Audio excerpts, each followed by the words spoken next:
Hello. ए जी रउआ तो आईनी ना, अकेले हम कितना काटी। इतना घाम होता है, इतना घाम कि कुल चाम करिया हो गइल बा। अरे तो का करी, छुट्टिए ना मिलल, अब काटे के पड़ी ना, साल भर खाए के बा।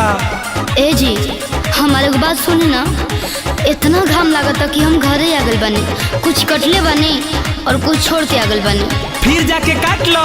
सुनी पहले हमार बात। का बहुत हवे लोग हवा चले झोंका झोर के, सुनो बोला। अरे बहुत हवे लोग हवा चले झोंका झोर के, आवतनी राजा जी को कनिया हम छोड़ के कि जोर मुंह निकलल ना। अरे जात बा बहरिया। ए जी सुनी ना हमार बात। का सब काट दिल बानी, लेकिन खेसारी काटे के मन नहीं करत। और ई का कहलू, जब महंगी होई ना तब खेसरिये काम आई, बिना खेसरिया के काम चली। तनी मनी हिम्मत जुटाव और जाके काट लो। हमार मन नहीं लागत, अब रहुए आई। अरे सुना ना बात हमर। का सुने? मूंग मसूर चना महंगाई जब रहरिया। हे रनिया का सुना, बोलो। मूंग मसूर चना महंगाई जब रहरिया, तो कमे आई साल भर दाल होई खेसरिया। अच्छा तो कमे आई साल भर दाल होई खेसरिया। हई देखो, जब मुसीबत आई तो सब बेचा जाई, हई खेसरिये काम आई। अरे पगली हमनी के गरीब न है का। जा जा चल जा, जा जा कट ले आवा, जा जा जा। ना जी हम ना जाए।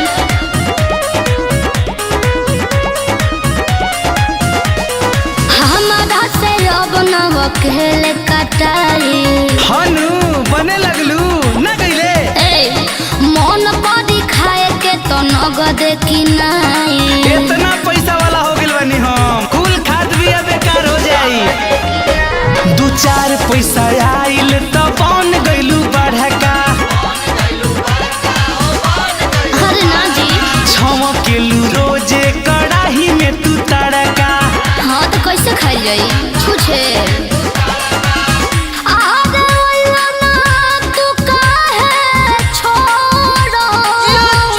अरे दिल्ली सहरिया।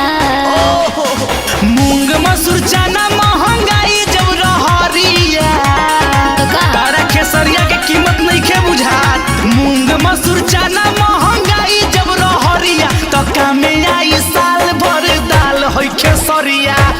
अच्छा तो कामे आई साल भर दाल होई खेसरिया।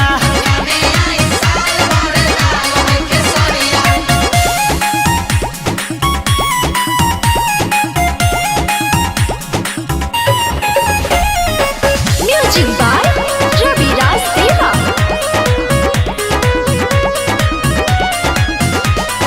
कहीं तो लगा के बनी कटवाली। हाँ तो गुड़ के नापा चूटे खा दई हंस, बनबू राजा। अरे बनी देख के सैया दुआरे पपीटा वाली। कुल बनी लेके भाग गई है सब। अरे ना जी हम ओही रह।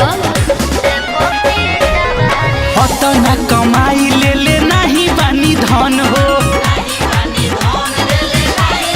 हम नहीं जाना। रुक गाड़ी धरिए काल्हे मोनू बचन हो। हाँ ताई तनी हुराला निहुरा। अरे बथता कमरिया।